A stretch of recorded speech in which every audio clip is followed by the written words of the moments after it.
ইসলামে ধর্ষণ প্রমাণে কি 4 সাক্ষী লাগে?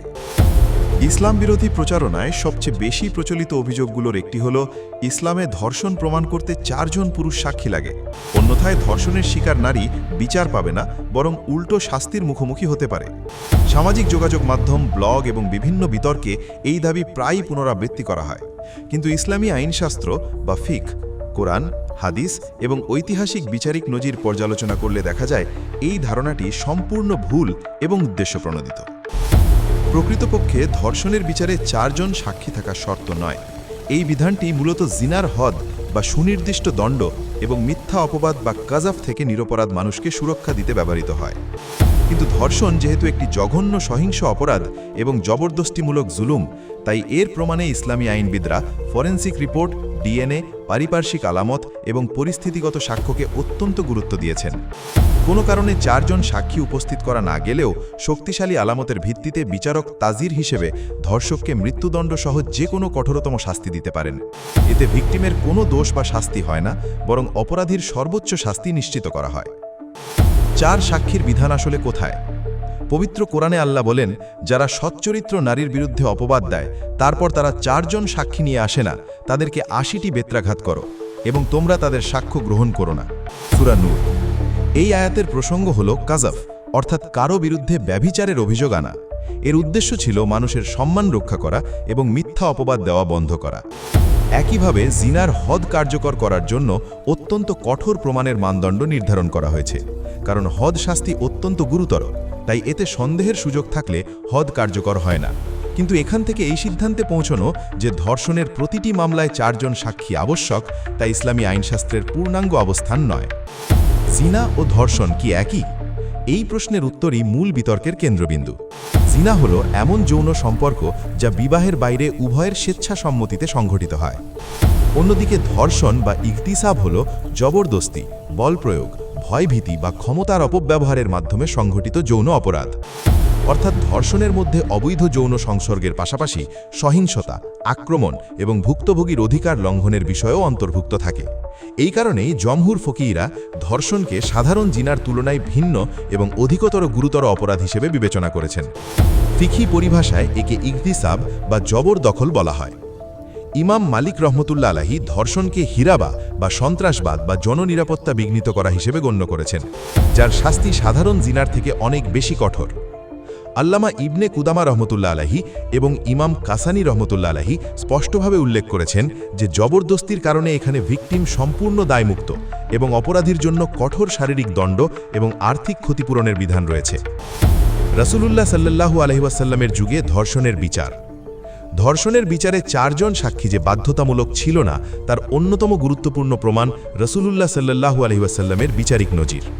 এক নারী রাসূলুল্লাহ সাল্লাল্লাহু আলাইহি ওয়াসাল্লামের কাছে অভিযোগ করেন যে একজন ব্যক্তি তাকে জোরপূর্বক ধর্ষণ করেছে। তদন্তের পর প্রকৃত অপরাধী শনাক্ত হলে রাসূল সাল্লাল্লাহু আলাইহি ওয়াসাল্লাম নারীর ওপর কোনো শাস্তি আরোপ করেননি, কিন্তু অপরাধীর বিরুদ্ধে শাস্তি কার্য করেন। সুনান আবু দাউদ 4339 এবং জামি তিরমিজি 1454। এই ঘটনায় 4 জন প্রত্যক্ষ সাক্ষীর উল্লেখ নেই, তবুও অপরাধীর বিচার হয়েছে এবং ভুক্তভোগীকে নির্দোষ ঘোষণা করা হয়েছে।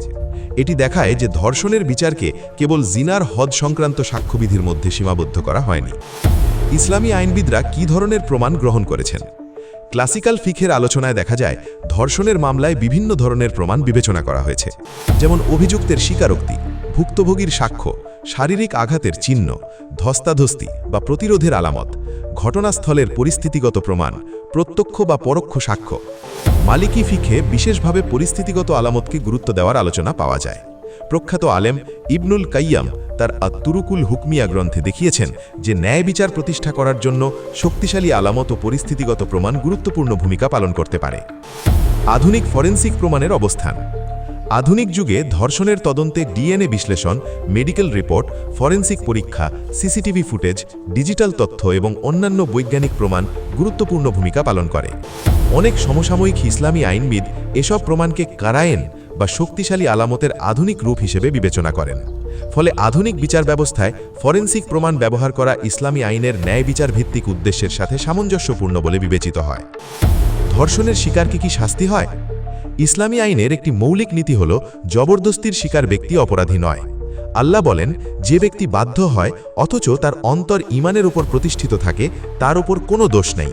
সূরা নাহল। হাদিসে এসেছে, নিশ্চয়ই আমার উম্মতের ভুলবশত কৃত কাজ, ভুলে যাওয়া কাজ এবং যে কাজে তাদের বাধ্য করা হয়েছে তা ক্ষমা করে দিয়েছেন। সুনান ইবনে মাজাহ। এই কারণেই চার মাযহাবের কোনো ফিকহি মতই ধর্ষণের শিকার ব্যক্তিকে স্বেচ্ছায় জিনা করা ব্যক্তির সমপর্যায়ে রাখে না। তাহলে চার সাক্ষীর ভুল ধারণা কেন তৈরি হয়েছে? এর প্রধান কারণ হল জিনা ও ধর্ষণের বিধানকে এক করে দেখা। কিছু মানুষ জিনার হদ সংক্রান্ত সাক্ষ্যবিধিকে ধর্ষণের সব মামলার ক্ষেত্রে প্রয়োগ করে বসেন, অথচ ক্লাসিক্যাল ফিকে ধর্ষণকে প্রায়শই জবরদস্তি, আক্রমণ এবং জননিরাপত্তা বিরোধী অপরাধ হিসেবে বিবেচনা করা হয়েছে, যেখানে বিচারকের সামনে বিভিন্ন ধরনের প্রমাণ উপস্থাপন করা যায়। ফলে চারজন সাক্ষী না থাকলে ধর্ষণের বিচারই হবে না, এই দাবি ইসলামী আইনশাস্ত্রের পূর্ণাঙ্গ অবস্থান নয়। দালিলিক পর্যালোচনায় স্পষ্ট হয় যে ধর্ষণের বিচারে চারজন সাক্ষী বাধ্যতামূলক নয়। চার সাক্ষীর বিধান মূলত জিনা ও মিথ্যা অপবাদ বা কাযাফ সংক্রান্ত। রাসূলুল্লাহ সাল্লাল্লাহু আলাইহি ওয়াসাল্লামের বিচারিক নজিরে ধর্ষণের শিকার ব্যক্তিকে শাস্তি দেওয়া হয়নি, অপরাধীকেই দণ্ডিত করা হয়েছে। ইসলামী ফিকে ধর্ষণের প্রমাণ হিসেবে বিভিন্ন ধরনের আলামত, সাক্ষ্য ও পরিস্থিতিগত প্রমাণ গ্রহণের আলোচনা রয়েছে। আধুনিক ফরেনসিক ও বৈজ্ঞানিক প্রমাণও অনেক সমসাময়িক আলেম গ্রহণযোগ্য মনে করেন। সুতরাং ইসলামে ধর্ষণ প্রমাণ করতে অবশ্যই চারজন পুরুষ সাক্ষী লাগবে, এই দাবি ইসলামী আইনশাস্ত্রের পূর্ণাঙ্গ অবস্থানের সঠিক প্রতিফলন নয়।